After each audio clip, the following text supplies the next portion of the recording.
जळगाव जिल्ह्यातील जामनेरच्या नगराध्यक्षपदासाठी आज भाजपतर्फे मंत्री गिरीश महाजन यांच्या पत्नी साधना महाजन यांनी उमेदवारी अर्ज दाखल केलाय। त्यामुळे जामनेर नगर परिषदेच्या निवडणुकीत आता मोठी चुरस पाहायला मिळणार आहे।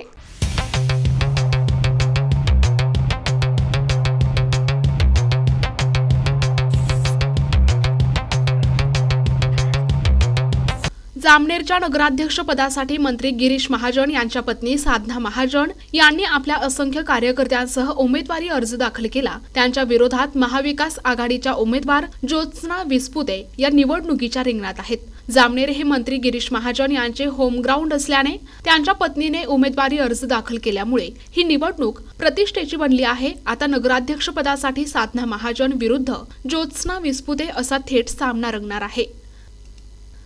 विशेष प्रतिनिधी NTV न्यूज मराठी, जामनेर, जळगाव।